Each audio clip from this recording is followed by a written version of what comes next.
you ready to get on the hot seat with Wally George? Hang on for the wildest, most controversial talk show on television, featuring enthusiastic participation from our live studio audience and interviews with provocative newsmaker guests.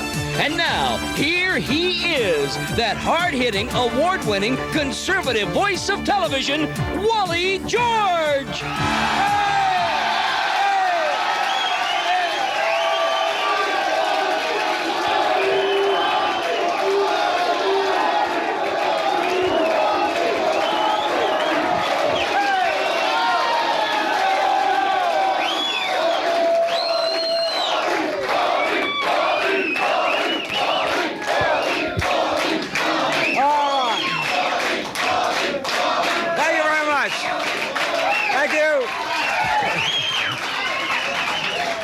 Thank you very much.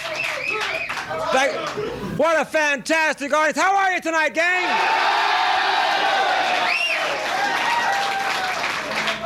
Hey, hold up that Wally sign you got back there. Let me see that. Hold that. Show that sign on there. Yeah. Okay. All right. That before or after mayor? Let me tell you people all across America that we have probably the greatest audience we've ever had down here. There they are.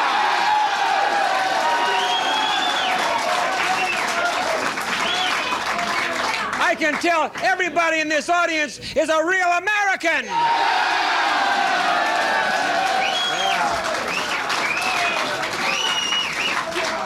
This is the one show on television that stands up for our great president and the conservatives in America. Yeah.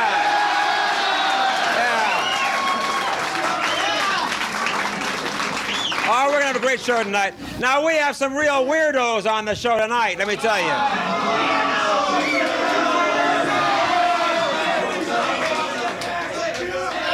On the show tonight, to do battle with me, the mayor of West Hollywood.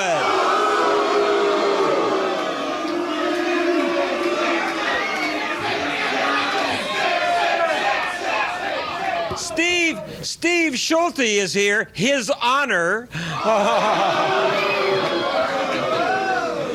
Steve Schulte is here. He's going to battle me on homosexuality. I say the gays have got to accept the fact that they are responsible for the spreading of AIDS.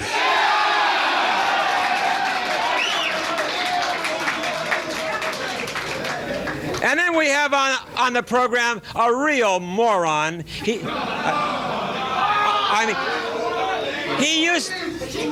He used to be a college professor, but the college got wise and kicked him out of there. His name is Robert A. Lee, and believe it or not, he says that he thinks it's very cruel to give the death penalty to murderers.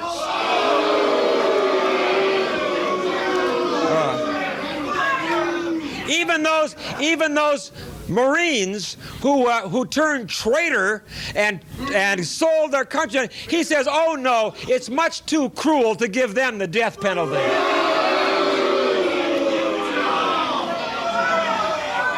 And then we have a poor misguided young lady.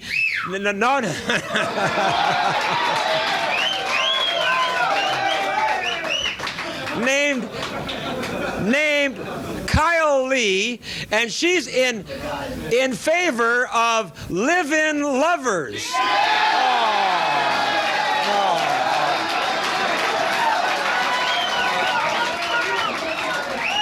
Now, I'm going to tell Kyle that she's wrong. You should wait to get married to live together. I have a feeling I'm going to get overruled on this tonight. I don't know why. 100 to 1. Now, before we get into my opening commentary, it's time to introduce our great crew. And in the booth is the amazing, bombastic, falling through the cracks here, Brian Lockwood. Let's hear for Brian. Bombastic. If you disappear, I'll come and get you. I gotta watch this chair. Okay. And then on the floor tonight, our great floor director, Sean Mill. Let's hear it for Sean on the floor tonight.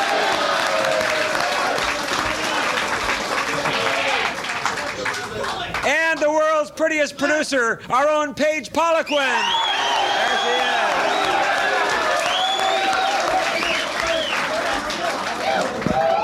And of course, last but not least, my good friend, the one and only David Kennedy.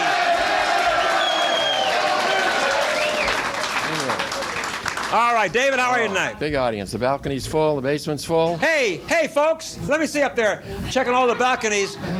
15,000 people here tonight.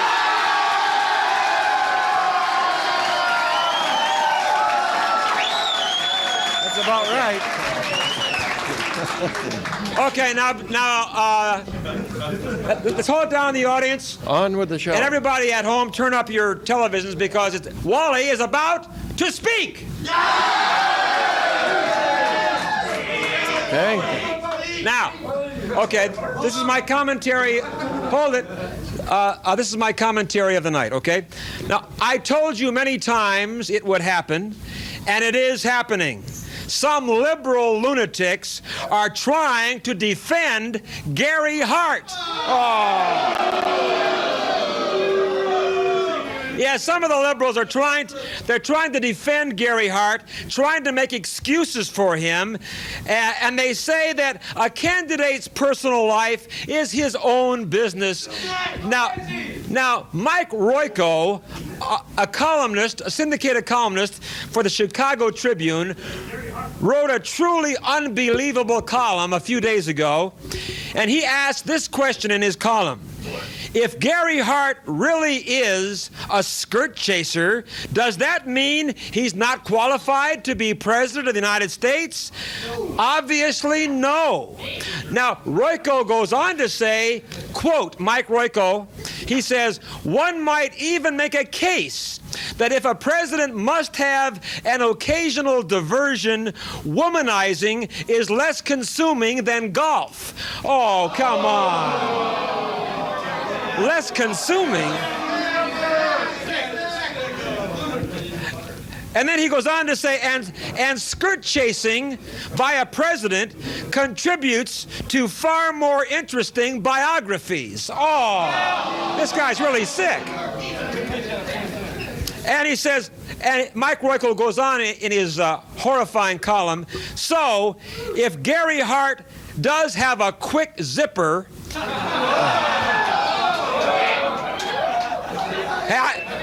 I didn't say that, he did. He says if Gary Hart does have a quick zipper, that does not mean he cannot be a great president, unquote. Now, I say Mike Royko is a stupid, degrading idiot. I say this, Mike Royko is wrong. Gary Hart's quick zipper certainly does disqualify him to be our next president.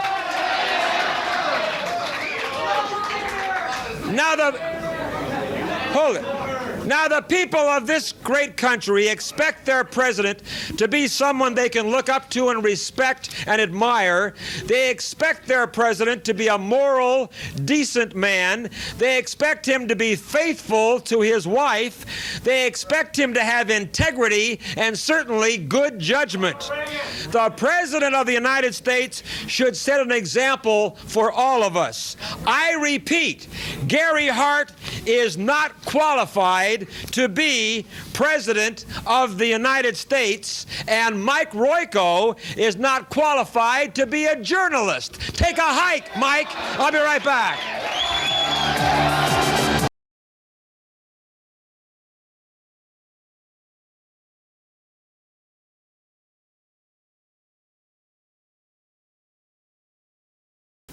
Welcome back. I'm Wally George, and this is Hot Seat every Saturday night, 11 to 12. This is the program that makes America even greater. Yeah.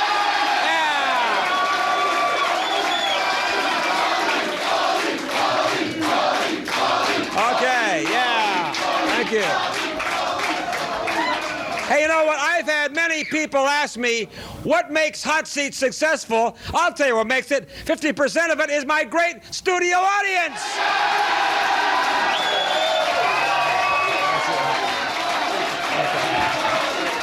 Okay. Okay. Thank you very much. And David, what did you think about my opening commentary? Wow, that was good. As somebody said, Gary loses either way. If he took this girl to bed, I question his moral capacity. If he spent the weekend with her and didn't take her to bed, I question his mental capacity. Very good, David.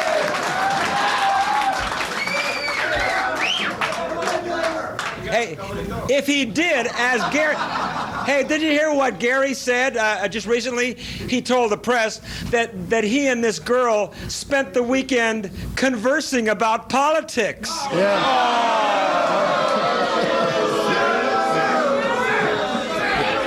Hey, if that's really the case, I want to introduce him to my guest, Steve Schulte, the mayor of West Hollywood. Hold on. Okay, hold on, gang. I want to welcome you back. And don't forget, every day, Monday through Friday, you can join me here in Los Angeles, in the Southern California area. Join me here every day at 4:30 to 5 for the Hot Seat Hotline right here on Channel 56. You can join me every day and talk to me on the phone. Now, before we get to this raunchy Rick Dees, we're going to show you some shocking, sickening footage of Rick the Rodent.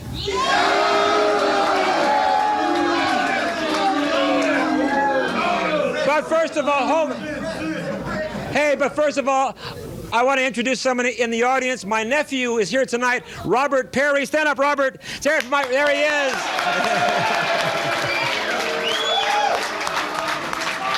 All right, Robert. It's good to see you. All right. Now, hold it down. Now, you probably heard about what happened, that I invaded and crashed the Rick Dees show at the Universal Amphitheater. Did you hear about that? Well, I have news for you. I went on stage on there to shut down that dirty, filthy, perverted show, and he had his guards hold my arms behind my back, and he socked me on the chin. Can you believe that?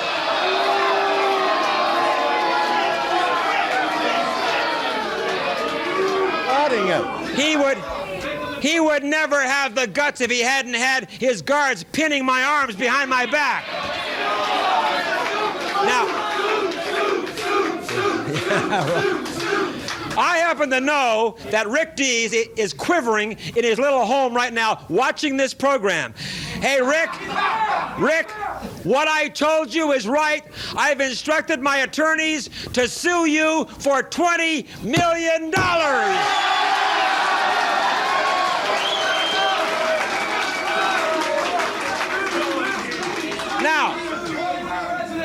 Now, I want you all in the audience, please, to watch them. Hold it down. Watch the monitor here in the audience, and you folks at home, we're going to show you a little bit of how ridiculous Rick Dees is. Now, to begin with, before anything happened at all, my camera crew from KDOC came down very innocently and very politely, walked into Rick's rehearsal area, and look how he behaved. Go ahead. Roll that, Brian. What's this? Seriously.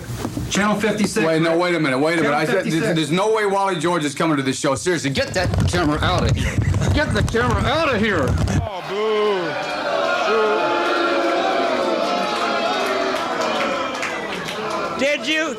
Did you see how he treated my camera crew?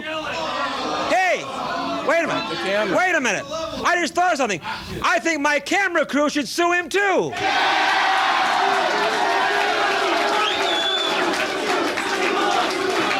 Now wait. Now there's more. Wait, there's more. Right after this whole thing took place on stage at the Universal Amphitheater, after he held my hands back and popped me one, I wanted to get revenge, and so I came into his dressing room after the performance, and now I want you to watch what happened when I watch. Here it is. Watch this. Watch. All right, you dirty little... I told you. Wait a minute. Hold on. Hey, listen. Hold on. I said, don't you dirty little get your hands off of me. You hit me on the stage. He hit me on stage. I'm going to get you, Dees. He hit me on stage, folks. Hold on, pal. Wait. Hey. I'm telling you right now. Hey, listen. Stop it. Hey, get off of me. Hey, get All right.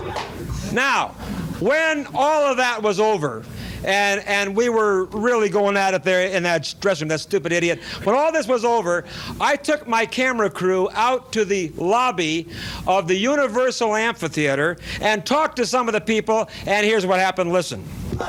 This is ridiculous. Hey, you, come over here. Yeah, hi. Hey, who are you? I'm Bernie Shelley, Possessive Artist. I'm Mr. Dees's agent. Did you see what that rodent did to me? He was rolling on. First of all, he knocked me on my jaw on stage. Well, I'm his agent. I know, and I'm suing this little rodent for $20 million. He hit me on stage when I walked. He had no right to do that. Just a moment. You did, Mr. George, interrupt his act. I mean, he was doing. I interrupted because it should have been interrupted. He's a little rodent. He's an idiot. He's a pervert. He's a degenerate, and I'm suing him for $20 million. And my attorney says I'm going to win that suit. $20 million? And I'm going to win it. Listen, Wally, do you have an agent?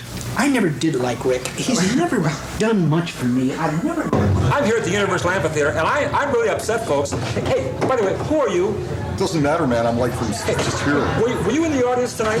Yeah. Did you see Dees? He's not funny. You got popped, pal. He popped me on my jaw, and that is ridiculous. I'm going to sue him for that. Listen, dude, you get what you deserve in the world, man. That's all I can say. Get out of here, you stupid little... Well, this is unbelievable, folks. I'm going to bring someone else in. Young lady, would you come over here, please? I sure will. Now, listen, what's your name? My name is Madeline Whitehart. All right, Madeline, we have millions of my fans watching out there. Did you see what Rick Dees did to me on stage? I certainly Poked did. me right in my jaw on stage here at the Universal Amphitheater? I think you deserved it. You what? I certainly do. You think I deserved it? Of course I do. Why did I deserve it? Because you start a lot of stuff. I can't believe this. Get out of here. No way. Rick Dees forever. Hey, listen, there has to be somebody here that's on my side. I mean, everybody saw, there were 6,000 people here at the Universal Amphitheater who saw Dees take a punch at me, and then, of course, his stupid pervert guards held me back. Let's bring this lady in. Come over here. What is your name? My name's Tracy Hodis. Now, I understand that you're the talent coordinator for this degenerate show that was on here tonight. This was not a degenerate show. This was a great show. This was a degrading, perverted, sickening, filthy show, and you are the talent coordinator. And very proud of it. And did you see what he did to me when I walked on stage? You know, you had no right walking on stage, though. You were wrong to walk on stage. Don't tell me. I can do anything. I'm Wally George. I can do anything I want to do. But you have no right to interrupt someone else's show. Get her out of here. Get her out of here. You have no right to interrupt anyone's show. No matter if you're whether you're against them or for them, you have no right whatsoever.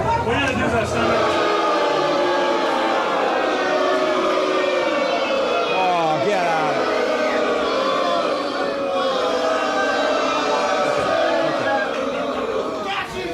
I hope you're watching, Dees. Hey, baby, I'll see you in court, right?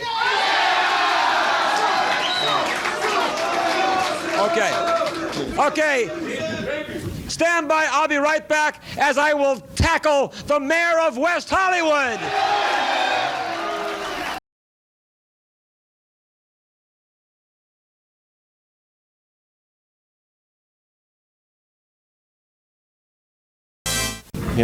Welcome back, everybody. Wally George here with Hot Seat.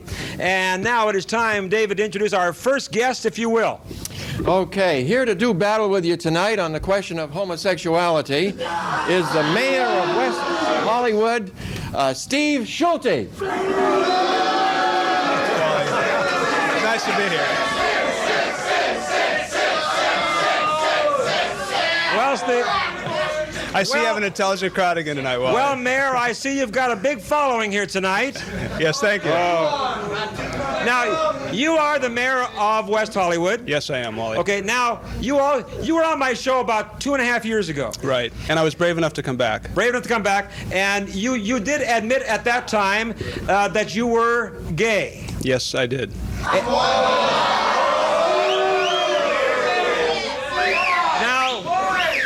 Now, you know, it's been about 2 years since I have seen you, Mayor. Have you seen the light, or are you still gay? I'm happy to say that I'm still gay, but I think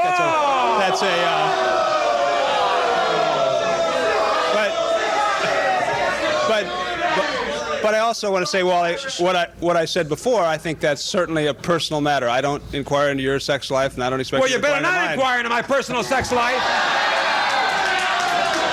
Now, one of the reasons that I have you here, Mayor, because you are a gay, and you're in the limelight a lot. I see you on all these news shows. So I want you, and now you're in the big time again on Wally's show, right? Okay. Now, Mayor, in all seriousness, Mayor Schulte, this AIDS epidemic is sweeping America, and it really is a tragedy. It's serious. I think you people, you in the gay community, have not done it so far, but maybe you will tonight. You in the gay community must accept the responsibility for the spreading of AIDS in the United States of America.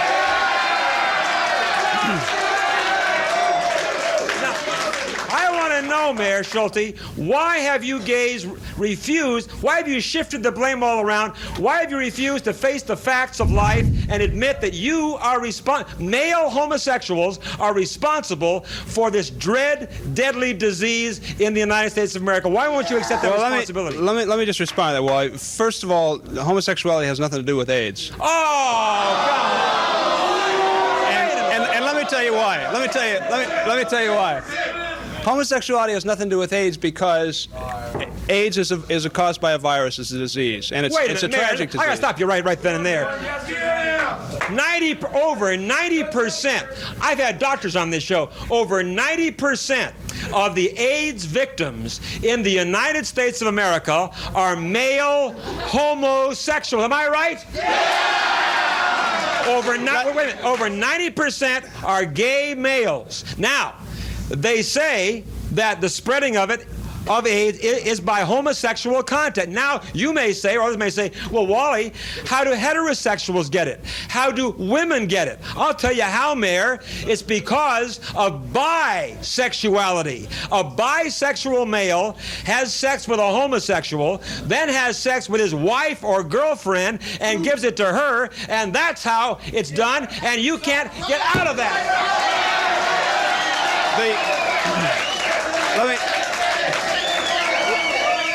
Let me just tell you, you're wrong in a few facts, Wally. Hold it. You're wrong in a few facts. Number one, AIDS is spread by sexual behavior, and that's right. By male homosexual. By sexual behavior, and it doesn't matter whether it's homosexuality or heterosexuality. If we went to Africa or to Haiti or to Western Europe at this minute, where the ratio is 50% men and 50% women, it's not spread by homosexuals. In fact, and it started in those places first before it started in the United States, and I've talked to some of the same doctors I'm sure you have, we know that in fact it's spread among heterosexuals first. That's number one. Number two, it is also spread by blood-to-blood contact. So it doesn't just have to be Mayor, sexuality. how do you explain the fact that over 90% of the gays in the United States, over 90% of the victims of AIDS are homosexual males? How do you explain Bad that? luck. What's that? Bad luck. Bad luck.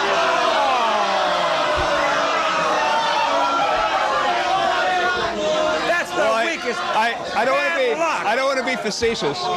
No, listen, Mayor Schulte, you see, I'm serious, Wally. I don't want to be facetious about that. I'm serious too. It is bad luck because, again, if we looked at sub-Saharan Africa right now, or if we looked at Western Europe, where it's I don't want to look. Hold on, Mayor. I don't want to look at Western Europe. What would you say it is there? I don't want to look at Western Europe. I don't want to look at Haiti. I want to look at the United States of America. I want to look at the facts, and the facts in the United States of America are that gay males are the prime spreaders of AIDS in the United States of America. And what I think,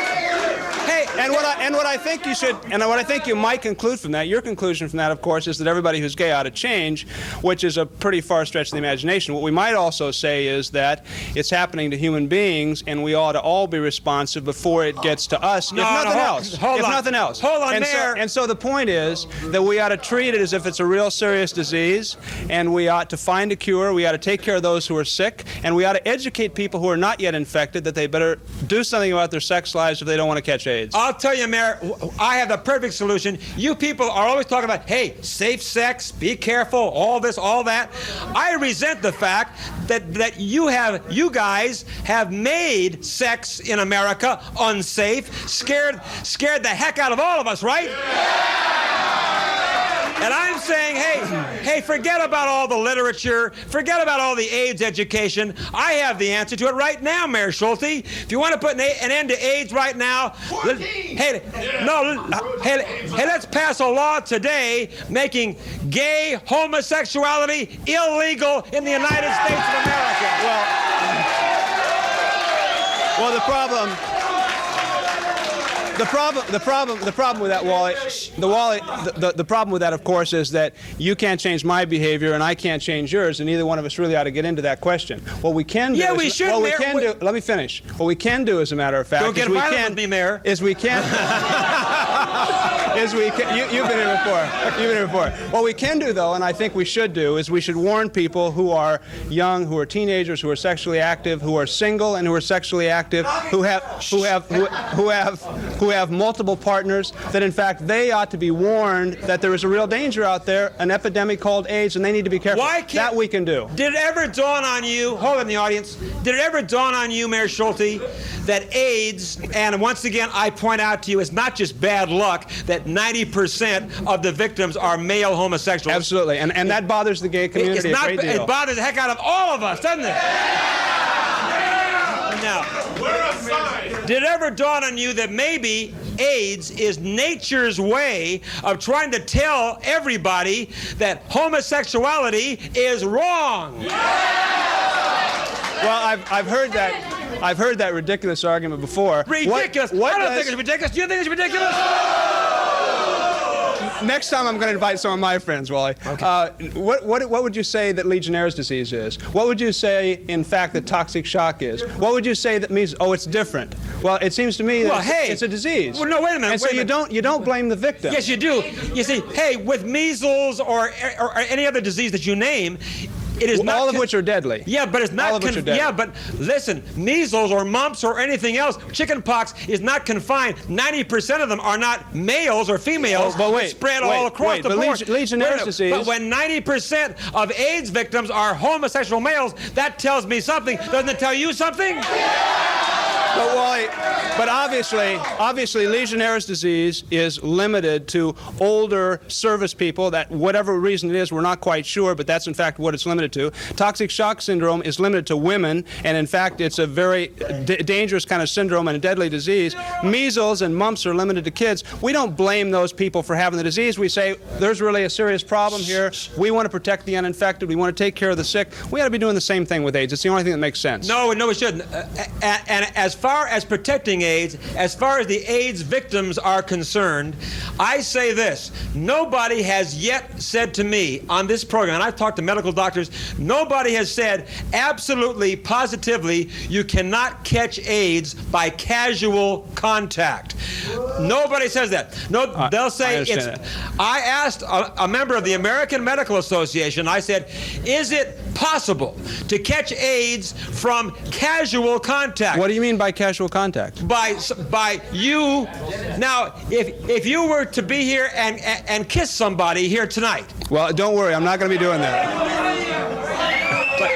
But no, if an AIDS victim were to casual contact means kissing somebody, maybe sneezing in their face, maybe drinking out of the same glass, because the AIDS virus is carried in the body fluids. And so I've asked medical doctors, will you tell me absolutely positively that you cannot catch AIDS by casual contact? And they say, well, it is possible, but it's not probable. But you're asking the wrong question. Why don't you ask them, in fact, if it's probable or what the likely chances are? See, the problem with that kind of information, Wally, very honestly, is that AIDS is really caused by two things. It's caused by intimate sexual contact. You can figure out what that means. And number two, it's caused by blood-to-blood transfer. So by telling people that casual contact is going to cause AIDS is making them, number one, fear the victims, and number two, is going to make them think that what they do as human beings choose sex or using dirty needles or taking a blood transfusion is not putting them at risk, and they're wrong. Wait a minute.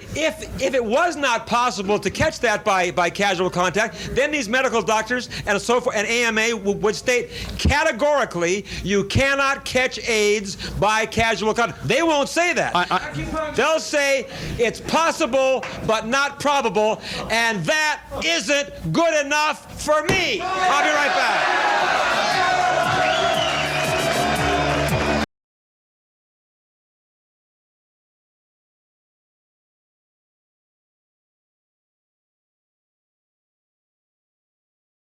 Here with Hot Seat, and my guest is the mayor of West Hollywood, Steve Schulte, who are arguing here about homosexuality and AIDS.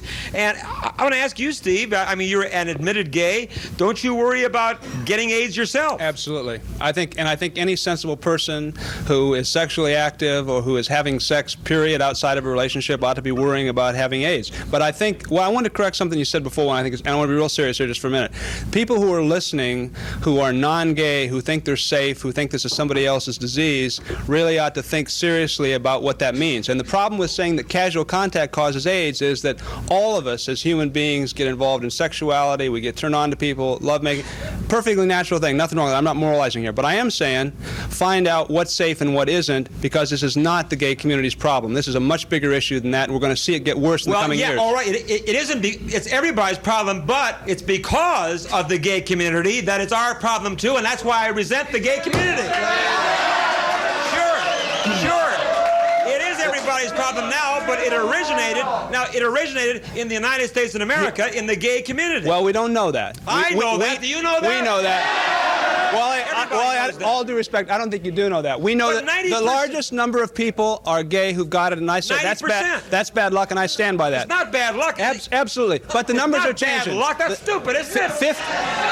7 or 8% of the people who've got it are women, 15% are black, 15% are Latino, and those numbers are going to change, and people need to know that and do what we can do, all of us now, to try to stop it. But I say, once again, Steve, I've got to say this, that the reason that you find heterosexuals, the reason you find women and men who are into AIDS have AIDS is because of bisexuality. That's what has spread it into the heterosexual community. So are you also recommending that straight people stop having sex so we can stop herpes? No, I'll tell you this. Hey, at least herpes is not a deadly disease. Well, it is a deadly disease, but it's lifelong and it's real uncomfortable. I blame the gay community for this epidemic, and I say it's irresponsible for you gays not to accept that terrible responsibility. And also, I say, as far as AIDS victims are concerned, I say until we find a cure, and until they tell me that AIDS cannot be transmitted positively, categorically, cannot be transmitted by casual contact, then I say AIDS victims must be isolated from society. What do you think about that? The only reason, and any medical authority will back me up on this, and I'm not a doctor, I don't pretend to be one, the only reason to isolate a person with AIDS, if in fact that is necessary, is to protect them because their immune system is damaged. They are not a threat to somebody else who is a healthy human being. We don't know that, Steve. We don't know that. We do know that. Steve, you we do say know that you can't get it from casual contact. Right. They just arrested a guy a while back who spit at a policeman. You know what they arrested him for? Assault with a deadly weapon. Now, if you can't get it from Yes, true. Yes. Really? Yes. I think that's a case of overreacting, David. But all right, we got some questions from the audience. Come on up, please. Yes. Hold it. Shh, quiet down. Yes. Yes, sir. Go ahead. Hello, your my name, please. Is George Engman. I'm from Rancho Cucamonga. Yes, George. And my question for your guest is, if there is a probability, even 1/100% that someone could catch this disease, because in office situations, which I am a owner of a business, I have a lot of men that work for me in the construction industry, and I'm very self-conscious when I go through my office to pick up a coffee cup, and I don't really know who's who. Yeah, right on. well, My question would be, you shouldn't be drinking out of somebody else's coffee cup. I mean, I don't know why you're doing that. But let me just ask you, what do you know about the spread of a disease like hepatitis, for example? AIDS is really spread in a similar kind of way. It doesn't come from that kind of contact. So your reaction, you're making yourself even safer. That's fine. I wouldn't argue with that. But the point is, that's not how it gets spread. So don't kid yourself. It's like syphilis doesn't come from toilet seats. All those old stories we know were just bunk. Let me ask you this, George. It's spread by person-to-person contact. That's what you got to watch out for. Do you, as a businessman, do you feel that you should not have to be forced to hire a blatantly open, admitted homosexual to your company? To my knowledge? Yes. I agree with you 100%. I don't believe I should be forced. Why would you? But see. Okay. I mean, you have a right to your opinion. I think that's wrong. And in the state of California, it's against the law. So don't forget that. But you don't have to deal with me on that. But number two, and more importantly, okay, you have a right to your opinion. So do I. More importantly, though, why are you saying because somebody is gay, you have to watch out for them? That's ridiculous. See that because that reinforces in your mind that it's a gay probability, problem. and you've already stated that it comes from sexual transmission, and you told him to guess exactly how that was done. So I guessed that between two men, apparently there is some interchange that causes AIDS to spread, since 90% of the victims are AIDS or homosexual. But you're not going to be having sex with men. What do you got to worry about? Steve, if in my office and I don't know, I get concerned. Yeah, Steve, I say have sex with men. What do you got to worry about? See, then there's no problem. Hey, Steve, I say this though, but if there's going to be a problem in a business like his, and if a blatantly open homosexual comes into a company and says, hey, guess what? I'm gay, and all that kind of stuff, and proudly proclaims... A brave person, we have to admit. And proudly proclaims that. In my business, he has to be very brave to do that. And if that's going to cause a problem in his business, then he should not be forced to hire a gay, should he? No. Because you know, what if he doesn't like people because of the color of their skin? What if he doesn't like women? Is he gonna gain the same kind of leverage? 80% of my people are minorities. Deal with that. Well, I understand, but I mean, you know, the prejudice is irrational. Right, gay people didn't cause AIDS. Next question. All right. Yes. Thank you, George. Yes. Next, please. Go ahead. My name's Pam Swangle, and I'm from Chino. Yes, Pam. And I would like to ask the mayor. West Hollywood's known for its nightclubs and things, and I was wondering, the people are complaining about the noise pollution around there, and they're going to close our clubs. What are you going to do about it? We're not going to close the clubs. I know real well about that issue. I mean, the clubs are an important part of West Hollywood. Some of those clubs should be closed down, I think. She agrees. But the problem has been, Pam, that they're right next to residential neighborhoods. People go to sleep sometimes before 10 or 11 at night or before 3 in the morning. They don't want broken bottles on their lawns. They don't want kids carousing or anybody carousing at 3 in the morning. So we're trying to control that a little bit, but we're not interested in closing down the clubs. West Hollywood is what club are you talking about? The Troubadour and the Roxy. They're not going to close down. They're good clubs and they're going to stay open. Next, come on up. Yes. Yes, sir. My name's Tom. I'm from Fullerton. Yes, Tom. I just have a statement for Mr. Mayor here that God made Adam and Eve, not Adam and Steve.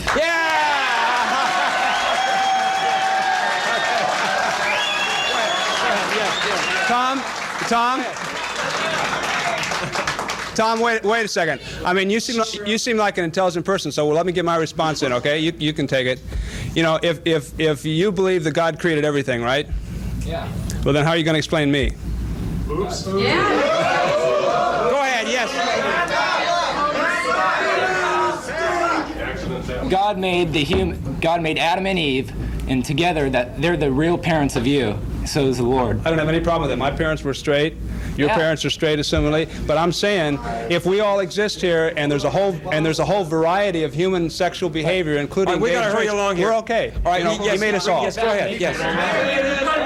Yes. I'm Judy from Huntington Beach. I was wondering, how come you have gay parades when heterosexuals don't go running around saying, yeah, I'm heterosexual? Yeah, why do you have all those gay parades? I think that's a real fair question. I think if you think of the gay community as a minority, okay, which is how the gay community thinks of itself, you've got Columbus Day parades for Italians, and you've got St. Patrick's Day for the Irish, and you've got other kinds of parades for other communities. You got a gay parade to show the minority pride. That's what it's about. That's a fair question. Well, I don't think you have... Hey, I don't see that they have anything to be proud about, do you? Hey, Mayor, hey, listen, let me tell you. Some would disagree. Hey, the next time I see you, I hope you've seen the light and have become a heterosexual like the rest of us. And in the meantime, In the meantime, when I become president, I'm going to issue a thing, and I want the Congress to say it will be illegal to be gay in the United States of America. I'll be right back.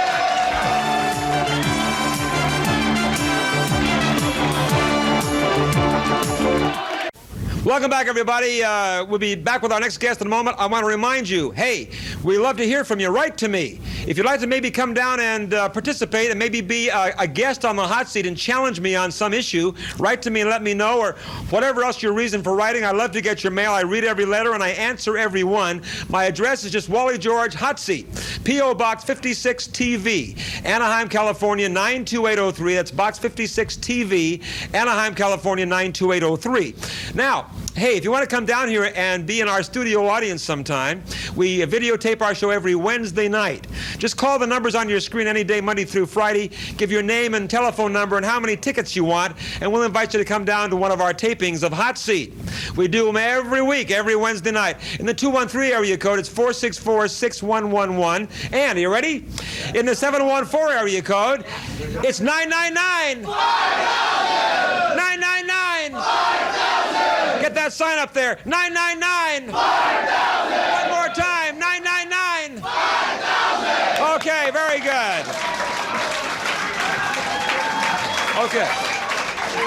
Okay, we got to hurry along now. Hold it down, gang. Our time is flying by. David, our next guest on the hot seat. Next up we have Professor Robert A. Lee, who's here to discuss the death penalty and why it's wrong. Robert A. Lee.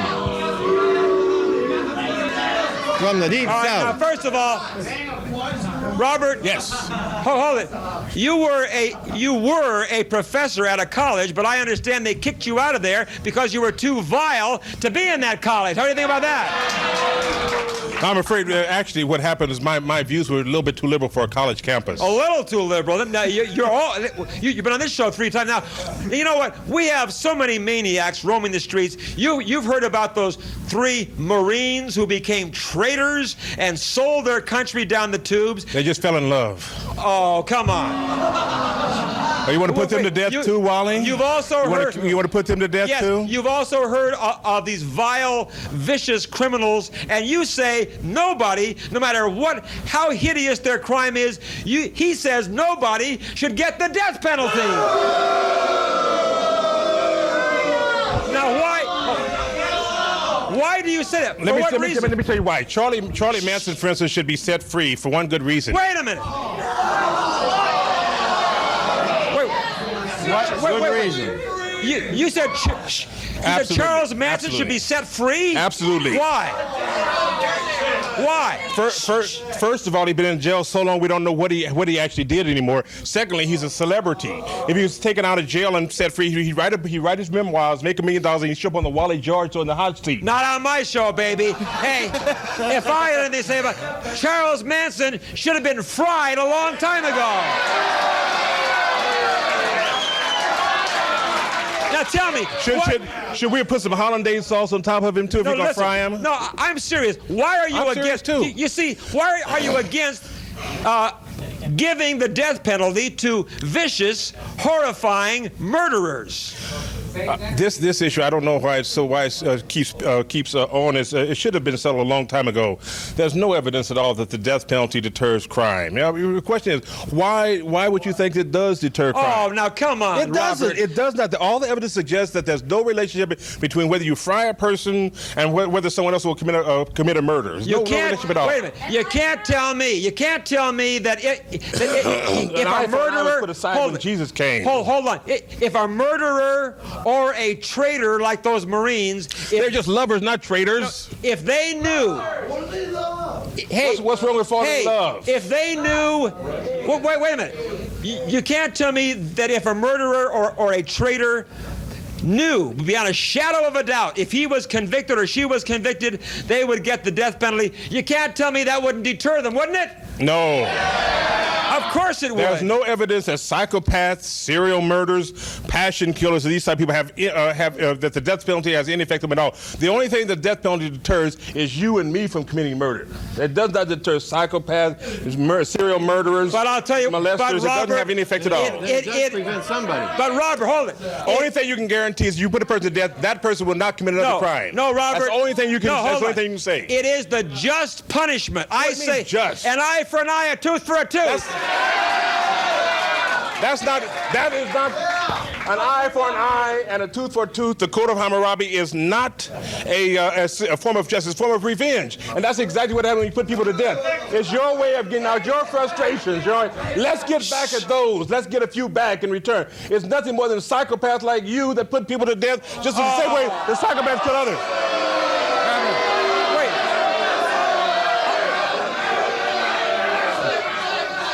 I want to tell you this. Hey, don't you dare call my audience psychopaths. You're the psychopath.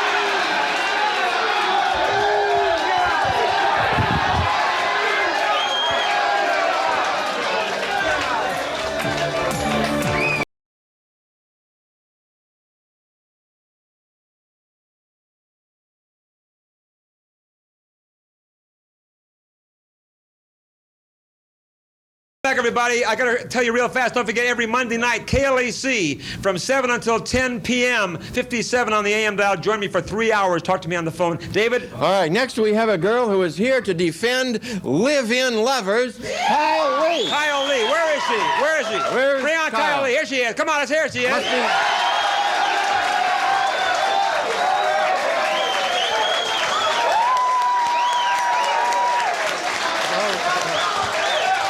You were late coming on, thought maybe you were living in. Oh, Kyle. Yes. Hold on, we have very little time here. You are in favor of people living together before they get married. Why are you in favor of that? Because there's a lot of things that people can't know about each other that they can't learn unless they live with each other. Have you ever had a friend when you were younger that you wanted to live with, maybe a roommate, you lived with them, you found out that they're a very different person than you? But you don't have to live together to do that. I mean, you can be good friends. You don't have to live together. Well, you know, so what you're saying then, you'd rather... Okay, let's say, for instance, that a couple doesn't get along, that they move in, they find out that they are, in fact, not compatible. Kyle, even when they live together, they don't act the same as when they're married. Once you sign that certificate and the ring goes on the finger, everybody changes. I say, why don't you wait till you get married before you live in together? Okay, so why rush the whole thing? Let's take a situation where people don't get along together and they move out. Would you rather have them move out after they're married? Wally George is pro-divorce. I want you all to know that. I am not.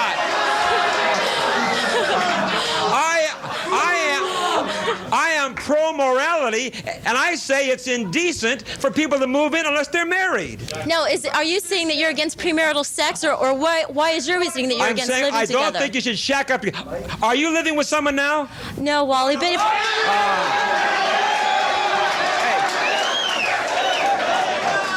Hey, listen. Hey, we got to bring you back. Will you come back and talk about this more? Yes, because our time is almost gone. Okay. And I want you to stay living by yourself. No shacking up. You promise me? I'll be right back. Okay. Good night, everybody. Thank you very much.